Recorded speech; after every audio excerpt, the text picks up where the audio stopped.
Tel. A new year, many new faces, but now the business is done, the squads are complete, and the window is closed. A little wonderful whoop from Vicky in the corner, thank you. But of course, as we always say on deadline day, it is not quite the end, because there is the potential for another signing or two, or three or four tonight. As long as that deal sheet was in and signed before 11 o'clock, moves can still be completed into the night, and there are significant ones still to be done. So it is worth delaying bedtime. And no incomings today for Manchester United, but Patrick Dorgu has been having a good look around Old Trafford. Analysis of all the day's deals are on the way. Or his evening to you, Melissa. Mathys Tel looks to be joining Tottenham instead. Could he have been a United player?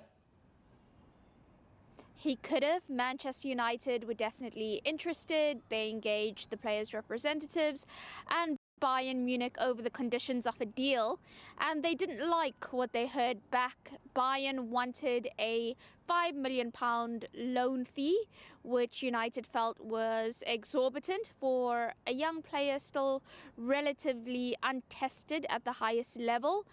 And the deal also included no buy clause of any kind, so there was no option nor obligation.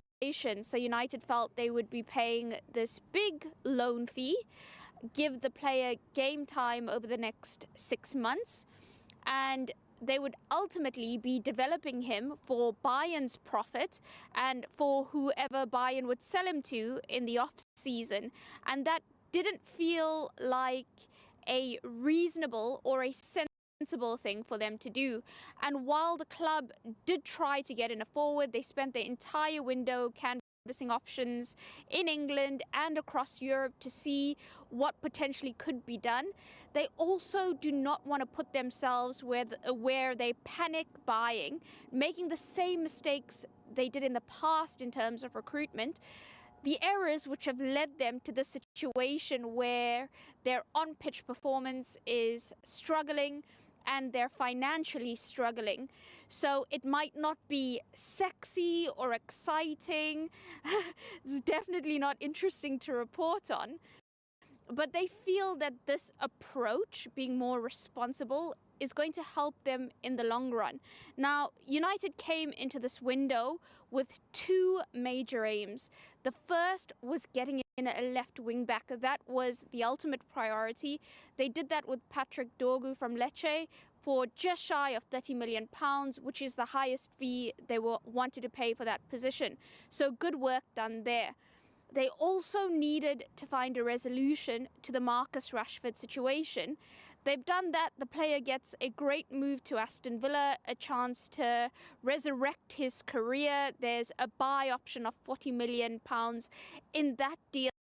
So they've done really well there. Also, Villa paying the majority of his wages. The same case with the Real Betis and Antony's loan. So they've trimmed the squad, trimmed the wage bill. They've also brought in Aiden Heaven from Arsenal as part of their drive to litter that pathway to the first team with talented youngsters. So from their perspective, they feel that they've done really well. They definitely would have liked more. Ruben Amorim would have liked more, but they're quite conscious of where they are financially and what they need to do longer term. I think they've got their eye on the big prize, and if they blew their budget in January, it would restrict them in the summer, where the proper rebuild for Ruben Amorim will begin. Melissa, thank you very much indeed.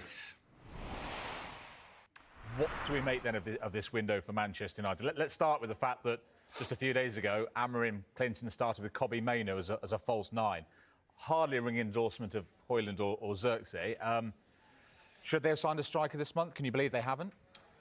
Well, I can't believe they haven't, because it's going to cost a lot of money for them to bring the striker they want to there. I think everyone knows they want Victor Gyökeres, but he was never leaving Sporting Lisbon in this January window. Let me tell you something, me and Boydie were talking about. If me and Boydie... We don't speak, mate. We do speak. We wouldn't be sitting on the bench. If I'm a centre-forward at Hoyland or Xerxes, I'd be gutted that Kobe Mainoo, who's a very good player, is playing as a false number 9. He says he sees something different. That is very... You're not Man City. Definitely, Man United are not Man City, so you can't afford to be playing with a false number 9. So it was disappointing, but that's what Ruben Amorim thought was the best, and they ended up losing to Crystal Palace. Great result from Palace. But, yeah, the business is where Man United are at the moment. They're not shopping. If you think about it, what was it? 2 or 3 years ago, they were interested in players like Harry Kane.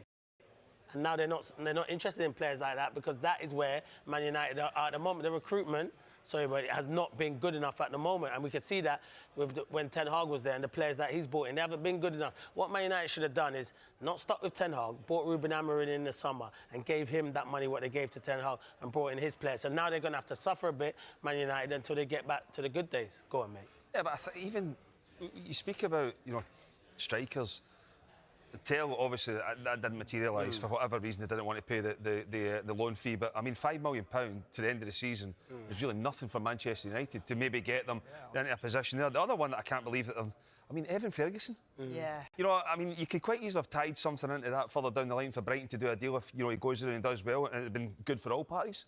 If West Ham can attract somebody like Evan Ferguson, surely Manchester United. I mean, they've not fallen that far. I know that they've obviously got the links with Potter and he's worked with him before and he's maybe looking at an opportunity to come back. But, I mean, Evan Ferguson has done a better job than what Manchester United have got right now.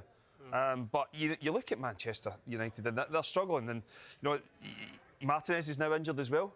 They've just... You speak of Manchester City with the lack of pace that they've got, Man United are the same. Yeah, we talk about that, Boydie, but when you go and play Mainoo as a number 9...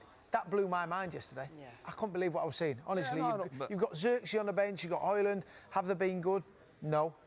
But you still, for me, I don't think you can play Mainoo as a number 9. But I think when you look at the two strikers and, when you're playing that role, you're looking to hold it up and like to play, and the pace they had with Ahmed and Garnacho, maybe, dropping in and then, inverted, trying to get through it, but it just didn't work. It didn't work, and I mean, they were linked. Number 9 somebody linked him with the Crystal Palace striker as well. Who was it? Oh, Matete. Matete. Yeah, but his real name is Mateta. That was the magic man. But the Mateta won't be going there. He's happy at Palace. Stop trying to link our players, Paul Merson, away. Thank you. What about Manchester United? You've got an update there as well. There's plenty going on there today. Well, I mean, with Manchester United, it appears that they're not going to bring in the forward that they were maybe targeting throughout this window. We know that Marcus Rashford left, has gone to Aston Villa on a loan with an option. There could be, though, one more departure. Now, we told you at the start of the window they may be available to listen to offers for Tyrell Malacia, provided they brought in a left wing-back or a left-back. That's happened. Patrick Dorgu has come in from Lecce for a deal worth just under £30 million. Real Betis expressed an interest in Tyrell Malacia. That didn't materialise. Benfica expressed an interest in Tyrell Malacia, but that broke down because they didn't meet the conditions that Manchester United wanted, and now it looks like he's on his way to PSV Eindhoven. Wow. There's an agreement in principle, we think, or it's getting close between the two clubs, but again, this one doesn't have to be done until tomorrow because the Dutch window has got 1 day extra to run compared to the one here. And I think what United will look at here is he had 18 months out injured. He's just come back. He's not really a first-team player. He's been making most of Amorim's squads, but not really forcing his way into the team. He's still got 18 months left of his contract, and United have got a 1-year option. So if they could do a no-risk, straight loan until the end of the season in a league that he's very, very used to, because, of course, he came from the Dutch league, and if he performs well, plays regularly, he could come back to United, maybe become part of Amorim's plans, or enhance his market value if they want to sell him in the summer. Which makes sense, because that's what they're trying to do, isn't it? It's all about the money. Now, it's a busy day here, of course, on Deadline Day. We've got 2 for the price of 1. Carvey and Dalmash join me now. So, I don't know who's going to start this breaking news, but story of the day, Mathys Tel.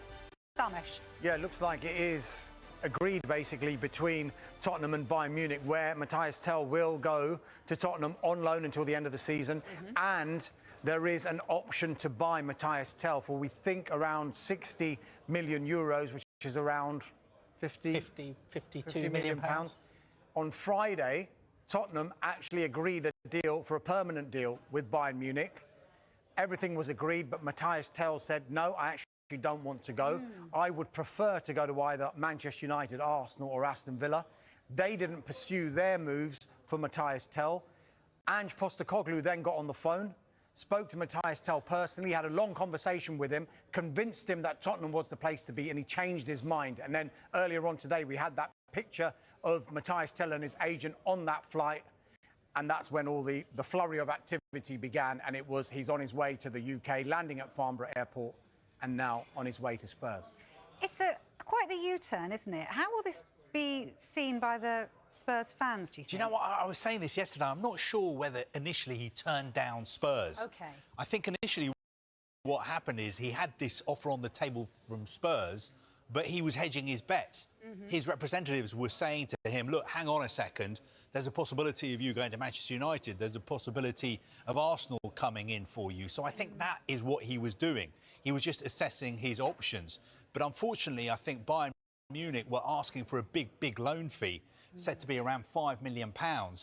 And clubs like Manchester United did the maths and were like, we don't want to spend £5 million just to put a player in the shop window for Bayern Munich when we're not going to have an option to sign him. But obviously, Spurs have seen something. For Spurs, it makes sense. They need him, and that's why they've decided to do the deal. From my own personal point of view, I want to see this guy play because we've spoken about him so much. And to be honest, we've all got to be honest, 3 or 4 weeks ago, not very many people had heard of him. Or I had. You'd heard of him? Had you seen him play? A couple of times, yeah. What, live? Decent. Or no, not live, no. On YouTube? But when we're talking about Manchester United and Arsenal, though, these guys would have seen him. When you're talking about Manchester United and Arsenal, he's played 200 minutes this season. You've seen that. When you're talking about Manchester United and Arsenal, though, when you're talking about Manchester United and Arsenal and why they maybe didn't pursue the deal, because I think there will be a lot of Arsenal and Manchester United fans who knew that their team were after a striker, and they've seen Tottenham bring in Mathys Tel on loan and said, why haven't we done this deal? Well, Arsenal could argue, well, we want a goal scorer. And look, he could do brilliantly at Tottenham. But the stats aren't great for Mathys Tel. In the last 16 months, he scored 4 goals. 4 goals in 16 months. And if you look at Manchester United, they've got Joshua Zirkzee and Rasmus Højlund, who haven't been banging in the goals for them so far this season. And so they would probably want a more experienced striker to come in to help the likes of Zirkzee and Højlund. Mathys Tel is actually younger than both of them and has scored less goals than both of them. So maybe that was a factor why Arsenal and Manchester United probably thought, look, we like the look of the player, but probably not for us in this window. And Chelsea as well. Chelsea started it off, didn't they? Yeah, Chelsea started it off because Bayern Munich wanted to sign Christian Nkunku from Chelsea. That was all agreed. But Chelsea wanted Tel. Tel didn't want to move to Chelsea at that point. I think that is the point of the window where everybody started talking about Tel. Everybody woke up to the fact that he was available. Yeah, I mean, I've got some stats. 83 appearances for Bayern, 16 goals and 7 assists. So not a lot, and I don't think he was fancied with company either. So, I mean, there we are. So he makes the 3rd appearance for Tottenham because they've got Kevin Dancer as well and the keeper as well, Kinski as well.